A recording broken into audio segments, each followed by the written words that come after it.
एक देश जहां नॉर्मली सुबह सुबह सब अपने काम पर जा रहे थे, वहां उन्हें पता चलता है कि 10:30 बजे तक उनका पूरा पावर सेंटर धूल बन चुका है। ये कोई मूवी नहीं है, ये है 2026 का ईरान। तो आखिर इसकी बैक स्टोरी क्या है?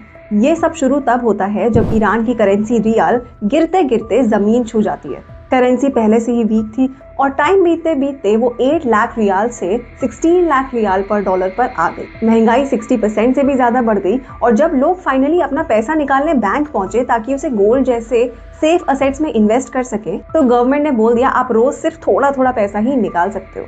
ईरान में इंटरनेट सर्विसेज तक बंद कर दी गई, जिससे कि छोटे बड़े ऑनलाइन बिजनेसेस को जो लोग अपने घरों से चलाते थे उन्हें भी बहुत नुकसान फेस करना पड़ा। और फिर आया दिसंबर 2025, जहां पर तेहरान के ग्रैंड बाजार शॉपकीपर्स ने गवर्नमेंट के इस मिसमैनेजमेंट के अगेंस्ट स्ट्राइक्स करी। वहीं से आग फैली और करीब 400 सिटीज ने इन प्रोटेस्ट को ज्वाइन किया। लोग नाराज थे क्योंकि वहां पर उन्हें इलेक्ट्रिसिटी और पानी जैसे बेसिक नेसेसिटीज भी ढंग से नहीं मिल पा रहे थे और फूड आइटम्स भी हद से ज्यादा महंगे हो चुके थे। उसके अलावा देश करप्शन, अनएम्प्लॉयमेंट एंड विमेन के अगेंस्ट इनइक्वालिटी से भी जूझ रहा था। Another major problem was that जो पैसा ईरानियन गवर्नमेंट को अपनी इंटरनल प्रॉब्लम सॉल्व करने के लिए लगाना चाहिए था, वो उस पैसे से दूसरी कंट्रीज में हमास एंड हिजबुल्लाह जैसे ग्रुप्स को फंड करने के लिए लगा रहे थे। जब लोगों ने प्रोटेस्ट किया तो उस प्रोटेस्ट को रोकने के लिए गवर्नमेंट ने physical force and digital blackout का सहारा लिया। हजारों लोग मारे गए और इकोनॉमी को और बहुत ज्यादा नुकसान हुआ।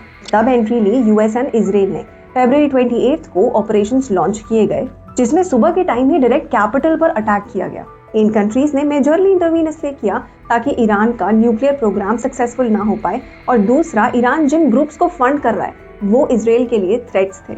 इन अटैक्स के जवाब में ईरान ने भी मिडिल ईस्ट में जो यूएस मिलिट्री साइट्स हैं वहां पर मिसाइल एंड ड्रोन अटैक्स किए। बट फाइनली 1 मार्च को ईरान गवर्नमेंट ने कंफर्म कर दिया दैट खामनेई इज डेड। इस सब में जो कंट्रीज ऑयल इंपोर्ट्स पर डिपेंडेंट हैं, जैसे कि इंडिया, उनके लिए प्रॉब्लम हो सकती है। हमारे अराउंड 50% ऑयल इंपोर्ट्स एक नैरो रूट से आते हैं, यानी कि स्ट्रेट ऑफ हॉर्मुज से। अगर ईरान ने रिटेलिएशन में ये रूट क्लोज किया तो ऑयल प्राइसेस स्काईरॉकेट कर सकते हैं। दूसरा problem can be that America can impose tariffs on the countries trading with Iran, and India is a huge exporter of basmati rice and tea to Iran. तो Iran में जो भी होगा आगे, उसका बाकी देशों पर भी कुछ ना कुछ इम्पैक्ट पड़ेगा। बट आपको अगर ये वीडियो इन्फॉर्मेटिव लगी हो तो do not forget to like, share and subscribe.